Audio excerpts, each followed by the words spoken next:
तो स्वागत है आपका ब्रह्मास्त्र क्लास में। आज वीडियो में बताने वाले करंट अफेयर के बारे में।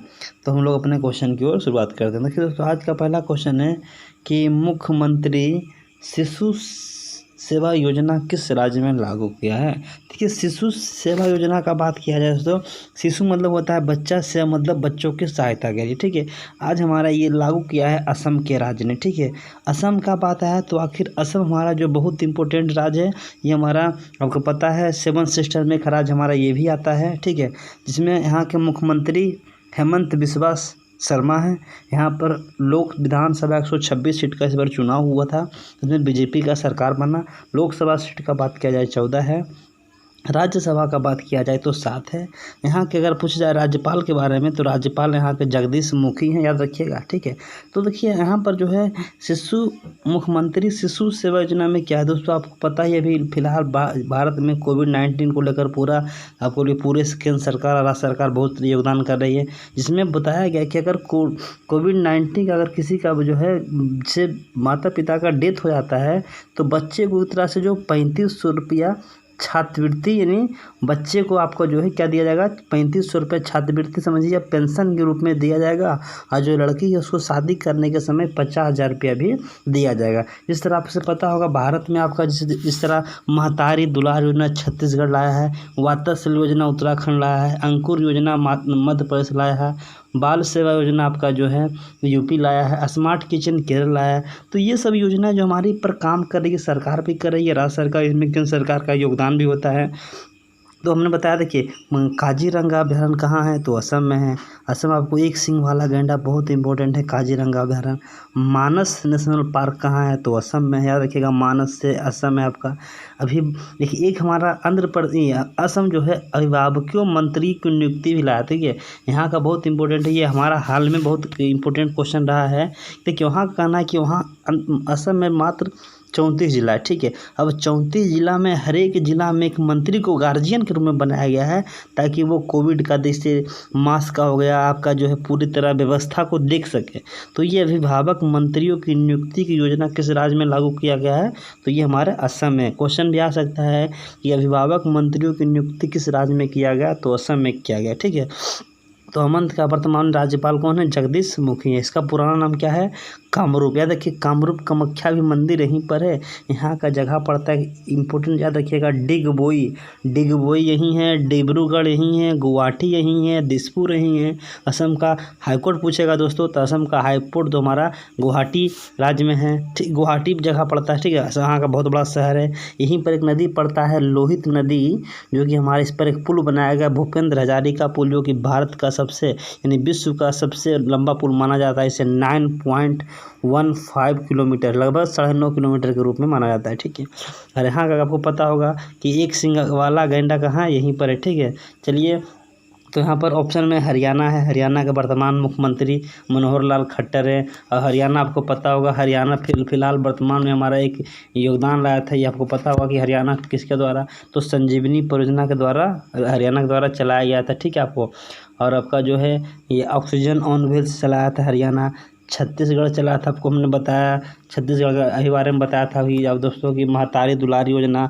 उत्तराखंड के बारे में बताया कि उत्तराखंड आपको वात्सल्य योजना लाया था। देखिए दोस्तों, अब हम आप लोग की बात बोलेंगे कि अगर आप लोग क्वेश्चन के ये हमारा जैसे ऑप्शन का नाम आता है तो आप हरियाणा का नाम आया तो हरियाणा में आप ऑटोमेटिक लोकसभा क्वेश्चन रिपीट करेंगे, राज्यसभा सीट की संख्या रिपीट करेंगे। रिपीट करिएगा दोस्तों तो आप ऑटोमेटिक आपको और आसानी हो जाएगा। देखिए एक बार आप रिपीट कर देंगे तो दोस्तों क्वेश्चन आपको और इंटरेस्टिंग से याद हो जाता है। ठीक है, देखिए अगला क्वेश्चन हमारा है कि भारत की सबसे रेक्लाइनिंग बुद्ध की प्रतिमा किस जगह स्थापित किया जाएगा।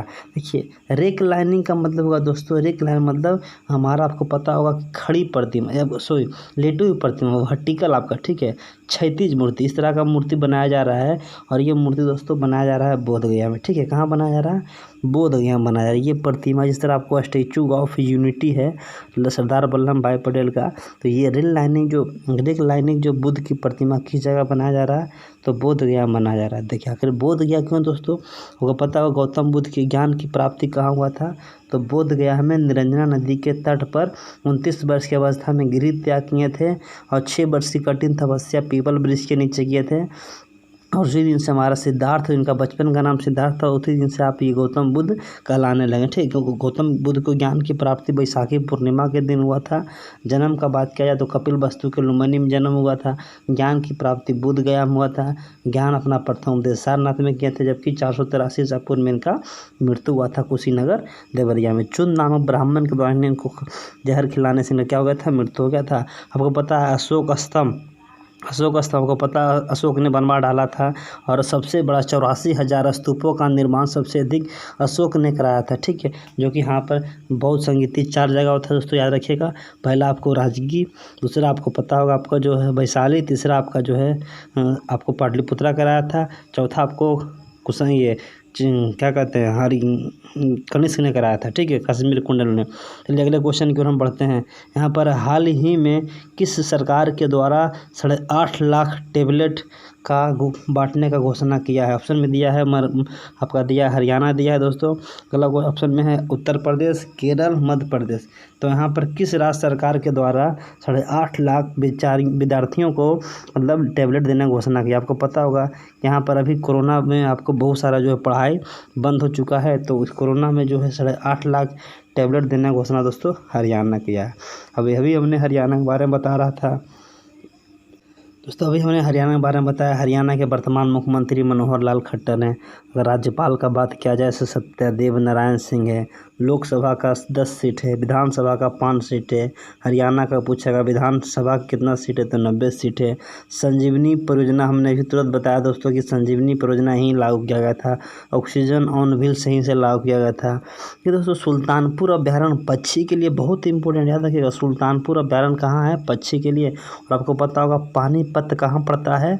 तो हमारा हरियाणा पड़ता है। जितना भी पानीपत का 3 युद्ध हुआ दोस्तों, 1526 में हुआ है, 1556 में पानीपत का दूसरा युद्ध, और पानीपत का तृतीय युद्ध 1761 में। तीनों युद्ध दोस्तों याद रखिएगा, द बैटल ऑफ पानीपत यहीं हुआ है। ठीक है, देखिए यहाँ पर हरियाणा का आपको पता होगा दोस्तों लिंगानुपात सबसे कम है, इसीलिए प्रधानमंत्री नरेंद्र मोदी ने 22 जनवरी 2015 को, हम ये क्वेश्चन बार बार रिपीट करते हैं दोस्तों, 22 जनवरी 2015 को माननीय नरेंद्र मोदी के द्वारा हरियाणा के पानीपत जिले से बेटी बचाओ बेटी पढ़ाओ अभियान चलाए थे। याद रखिएगा, यहाँ पर हमने शॉर्टकट में लिख दिया है बेटी बचाओ बेटी पढ़ाओ अभियान।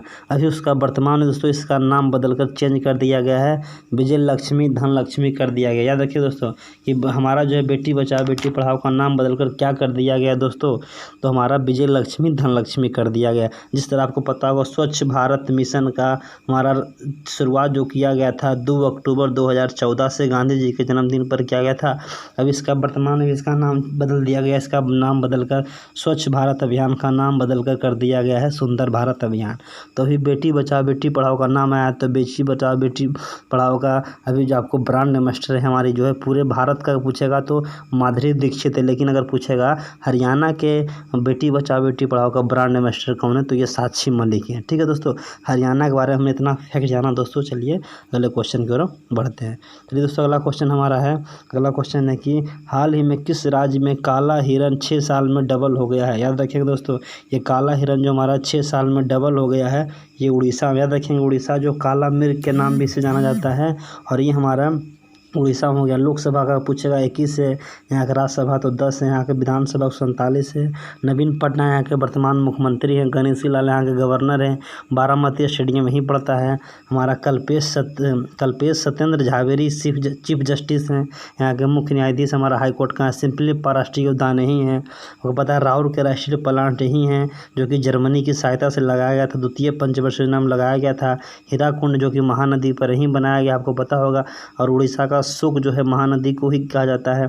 और उड़ीसा का आपको पता है 23 जनवरी 1897 को सुभाष चंद्र बोस का जन्म उड़ीसा के कटक में हुआ था दोस्तों। चलिए अगले क्वेश्चन की हम बढ़ते हैं। तो हमारा पता है आपको हाल ही में किस देश ने सिंगल डोज वैक्सीन की मंजूरी दे दी है? जिससे आपको पता होगा कोविशील्ड अभी जो वैक्सीन दो डोज लगता है, आपको पता है दोस्तों, एक आपको 1 महीना पर एक लगता है, 1.25 महीना पर जो भी लगता है। और ये हमारी सिंगल डोज वैक्सीन की मंजूरी दे दी है जॉन एंड जॉनसन। ये हमारा वैक्सीन जो है दोस्तों यहाँ का ब्रिटेन का ये वैक्सीन है, तो याद रखिएगा ब्रिटेन का वैक्सीन का जो 1 डोज से आपका काम पूरा हो जाएगा, कोई दिक्कत नहीं है। आपको यहाँ पर स्पुतनिक आया तो स्पुतनिक ये रूस का दवाई है वैक्सीन है। कोविशील्ड आया तो ये हमारा भारत का है। 2DG है, ये DRDO के द्वारा बनाया गया। देखिएगा DRDO का स्थापना पूछेगा तो 1958 में है। इसका मुख्यालय कहाँ है? तो इसका मुख्यालय दिल्ली में है। अगर DRDO के अभी चीफ कौन है, मुख्य कौन है, तो हमारे सतीश रेड्डी है। ठीक है दोस्तों, अगले क्वेश्चन की ओर बढ़ते हैं। हाल ही में आपका जो है किस मंत्रालय के द्वारा युवा योजना लाया गया? देखेंगे दोस्तों, युवा योजना किस मंत्रालय के द्वारा लाया गया है? युवा योजना जो लाया गया है दोस्तों, शिक्षा मंत्रालय के द्वारा लाया गया है। ठीक है, शिक्षा मंत्रालय दोस्तों आपको पता होगा, भारत में पहले हमारा जो कुछ दिन पहले शिक्षा मंत्रालय जो हमारा आता था HRD, ह्यूमन रिसोर्स डेवलपमेंट, मानव विकास संसाधन के अंतर्गत आता था। लेकिन अभी जो आपका न्यू एजुकेशन पॉलिसी जो लाया गया था कस्तूरी रंग समिति के आधार पर इसका नाम बदलकर फिर आपका मानव संसाधन के अंतर्गत नहीं बल्कि शिक्षा मंत्रालय के अंतर्गत इसका नाम रखा जाएगा। तो युवा योजना दोस्तों लाया गया। आपको पता होगा कि भारत में युवा योजना के तहत ही आपको बहुत सारे जो हमारे याद रहेगा आपको योजना का, युवा के तहत हमारे बहुत सारे काम करने, ये इसी के लिए योजना भारत का युवा योजना लाया गया है। अभी आपको रक्षा मंत्रालय कौन है आपको पता है, राजनाथ सिंह है। स्वास्थ्य मंत्री कौन है आपको, हर्षवर्धन सिंह राठौर है। वित्त मंत्रालय निर्मला सीतारमण है। अगले क्वेश्चन की ओर हम बढ़ते हैं। हाल ही में NIA नेशनल इन्वेस्टिगेशन एजेंसी का महानिदेशक किसे बनाया गया है? दोस्तों याद रखेंगे, बहुत इंपॉर्टेंट है। ये बनाया गया कुलदीप सिंह को, नेशनल इन्वेस्टिगेशन, और ये हमारा जो है बनाया गया, ये CRP के सबसे ये पहले जनरल बहुत बड़े पोस्ट पर थे। ठीक है, इन्हीं को बनाया गया कुलदीप सिंह। अरुण वेंकटरमन का नाम है दोस्तों। अरुण वेंकटरमन के बारे में हमने बताया था कल वाले वीडियो में, अगर आपको पता है तो आप कमेंट करके बता सकते हैं। तो बशर अल उसद बारे में बताया था, सीरिया का नए राष्ट्रपति बने हैं। संजय दत्त को बताया था 10 साल का वीज़ा दे दिया है UAE। चलिए अगले क्वेश्चन की ओर हम बढ़ते हैं। हाल ही में किस राज्य के द्वारा बाल सेवा योजना लाया गया है? याद रखिएगा दोस्तों, बाल सेवा योजना बहुत इंपॉर्टेंट है आपके एग्जाम की व्यू से। बाल सेवा योजना किस राज्य में आपका लागू किया गया है दोस्तों? तो मैंने जो है बताया बाल सेवा योजना लागू करने वाला ये राज्य हमारा उत्तर प्रदेश है। इसमें भी बताया गया कोविड-19 जिसका व्यक्ति का मृत्यु हुआ घर परिवार में, जो भी हमारे अनाथ बच्चे हैं उनको भी आपको ये हमारा ये 4,000 रुपये, जिस तरह था मुख्यमंत्री शिशु योजना असम वाला, उसमें था 3500 रुपया, और इसमें जो है 4,000 रुपये पूरी तरह दिया जाएगा। ठीक है, अभी आवश्यक रेखा रखरखाव अधिनियम उत्तर प्रदेश लागू किए हैं। ठीक है, और उसी बात आया तो हमारा बाल सेवा योजना लागू करने वाला राज्य कौन बन गया दोस्तों? तो उत्तर प्रदेश। उत्तर प्रदेश में बात किया जाए, उत्तर प्रदेश हमारा भारत का सबसे बड़ा राज्य है, सबसे अधिक लोकसभा सीट 80 है, और यहाँ के हमारे याद रखिएगा 2 डिप्टी CM है दोस्तों, याद रखिएगा। ठीक है, 2 डिप्टी CM है, एक आपको केशव प्रसाद मौर्य हैं और हमारा दूसरा जो है दिनेश शर्मा। याद रखिएगा, केशव प्रसाद मौर्य कहाँ के डिप्टी CM हैं? हमने बताया था डिप्टी CM बिहार में भी तारकिशोर प्रसाद और रेणु देवी, लेकिन यहाँ पर केशव प्रसाद मौर्य और दिनेश शर्मा दोनों BJP के हमारे डिप्टी CM है। ठीक है, और यहाँ हमारे यहाँ का वर्तमान राज्यपाल हमारे लालजी टंडन आनंदीबेन पटेल हैं, और हमारे यहाँ के राजधानी जो है लखनऊ, जो कि गोमती नदी किनारे है, और आपका यहाँ का एक शहर पड़ता है कानपुर। ठीक है, याद रखिएगा, उत्तर भारत का मैनचेस्टर कानपुर को कहा जाता है। अगले क्वेश्चन की ओर बढ़ते हैं। हाल ही में आपका जो है बीजेपी के द्वारा कितने गांव में सेवा दिवस मेरा बूथ कोरोना मुक्त बनाने की घोषणा की है? तो ये 20,000 के द्वारा 20,000 गाँवों को हमारा सेवा दिवस मेरा मुक्त कोरोना बनाने की घोषणा की। अगले क्वेश्चन की ओर बढ़ते हैं। हमारा जो है कि हाल ही में कब तक मुख्यमंत्री नीतीश कुमार ने घोषणा किया है कि हमारा जो है पुल और पुलिया बनाने का आदेश दिया था? ये दिया है 15 जून तक। आपको पता होगा कि 15 जून को तो है जनप्रतिनिधि का सभी का पद कार्यकाल खत्म हो रहा है, और ये 3 जून को मनाया जाता है साइकिल दिवस, 5 जून को मनाया जाता है पर्यावरण दिवस, 11 जुलाई को मनाया जाता है जनसंख्या दिवस। याद रखें, एक बार हम फिर रिपीट करते हैं। 3 जून को मनाया जाता है साइकिल दिवस, 5 जून को मनाया जाता है पर्यावरण दिवस, 15 जून को हमारा जनप्रतिनिधि का पद समाप्त हो रहा है, 11 जुलाई को मनाया जाता है जनसंख्या दिवस। ठीक है, जनसंख्या के अध्ययन को पूछेगा तो डेमोग्राफी कहा जाता है। जनसंख्या की शुरुआत करने वाला देश कौन है? 1749 में हमारा भारत स्वीडन के द्वारा किया गया था, जबकि भारत में जनसंख्या की शुरुआत 1872 में किया गया था लॉर्ड मेयो के द्वारा, जबकि भारत में 10 वर्षीय जनगणना शुरुआत 1881 में किया गया था। अगले क्वेश्चन की ओर बढ़ते हैं। हाल ही में आपका जो है महत्वाकांक्षी कृषि उड़ान योजना के तहत विश्व विख्यात मुजफ्फरपुर की शाही लीची मुंबई के लिए किस एयरपोर्ट से रवाना हुआ? याद रखिए दोस्तों, ये मुजफ्फरपुर के बगल में पड़ता है दरभंगा एयरपोर्ट, और वहीं से हमारा आपको पता होगा हमने कुछ दिन पहले बताया था कि बिहार का शाही लीची जो है ब्रिटेन एक्सपोर्ट किया गया था, अब जो है हमारे मुंबई एक्सपोर्ट किया गया, ये दरभंगा एयरपोर्ट से किया गया। और ये आपको पता पटना एयरपोर्ट का नया हमारा नाम क्या है? तो जय जयप्रकाश नारायण एयरपोर्ट। याद रखिएगा, जयप्रकाश नारायण हवाई अड्डा कहाँ है? पटना के एयरपोर्ट को जयप्रकाश नारायण हवाई अड्डा कहा जाता है। और आपको पता होगा कि दरभंगा एयरपोर्ट जो है बीएमपी के हवाले कर दिया गया है। बीएमपी इसका रक्षा करते हैं, याद रखिएगा, ठीक है। जिस तरह पटना एयरपोर्ट का हवाई अड्डे सुरक्षा CISF के हाथ में, लेकिन दरभंगा एयरपोर्ट का रक्षा बीएमपी के हाथ में है। चलिए अगले क्वेश्चन की ओर बढ़ते हैं। हाल ही में दोस्तों किस देश के राष्ट्र कवि काजी नजरुल इस्लाम की 122वीं जयंती हाल ही में मनाई गई है? याद रखेंगे, ये बांग्लादेश की 122वीं जयंती। इस तरह भारत के राष्ट्र कवि रामधारी सिंह दिनकर हैं, तो बांग्लादेश के राष्ट्रपति काजी नजरुल इस्लाम की 122वीं जयंती हाल में मनाया गया है। तो बांग्लादेश का बात किया जाए तो ये हमारा राजधानी इसका ढाका है। PM हमारे शेख हसीना हैं। राष्ट्रपति बात किया जाए अब्दुल हमीद हैं। नदियों का देश बांग्लादेश को कहा जाता है। नदियों का अगर पूछेगा आपसे कि नदियों का देश किसे कहा जाता है, बांग्लादेश को कहा जाता है। ये 8वां देश आबादी में आता है दोस्तों। यहाँ गंगा नदी को हमने नहीं दिखाया था, यहाँ गंगा नदी को पद्मा के नाम हम जानते हैं। बांग्लादेश से तीनों और घिरा राज्य कौन है दोस्तों? तो याद रखिएगा, त्रिपुरा है। त्रिपुरा की राजधानी कहाँ है? तो अगरतला है। और भारत और बांग्लादेश के बीच हमारा एक ट्रेन चलता है, मैत्री एक्सप्रेस। याद रखिएगा, कौन एक्सप्रेस? मैत्री एक्सप्रेस। और भारत और बांग्लादेश के बीच लाइन को क्या कहा जाता है? तो ये भारत और बांग्लादेश के बीच को जो कहा जाता है जीरो लाइन, ठीक है। याद रखिएगा, शून्य रेखा भी कहा जाता है। जिस तरह भारत पाकिस्तान के बीच रेड क्लिफ रेखा है, भारत चीन के बीच मैकमोहन रेखा, उसी प्रकार भारत और बांग्लादेश के बीच हमारा जो है शून्य लाइन या जीरो लाइन कहा जाता है, ठीक है। अगले क्वेश्चन की ओर बढ़ते हैं दोस्तों। ये क्वेश्चन आप लोग के लिए है, अगर आपको पता है तो कमेंट करके जरूर बताएंगे। अंतर्राष्ट्रीय महिला स्वस्थ कार्यवाही दिवस कब मनाया गया था? इसने हमने ये कल वाले वीडियो हमने बताया था दोस्तों, जिनको पता है और इसके बारे में ज़रूर आप लिखिएगा। हमने बताया था अंतर्राष्ट्रीय महिला स्वस्थ कार्यवाही दिवस और महिला दिवस के बारे में बताया था दोस्तों। तो आपको अगर दिवस का बात आए दोस्तों, आप 3, 4, 5 दिवस ज़रूर लिख डालिए। लिखने से क्या होता है दोस्तों, आपको ज़्यादा दिन तक याद रहेगा, ठीक है। इसलिए आपको पहली बार वीडियो देख रहे हैं तो आप कमेंट करके ज़रूर बताएं, और पहली बार वीडियो देख रहे हैं सब्सक्राइब करना नहीं भूलें दोस्तों। और करेंट अफेयर क्वेश्चन डेली हम आप लोग को पिछलाते हैं। चलिए दोस्तों, एक नए वीडियो मिलते हैं। धन्यवाद।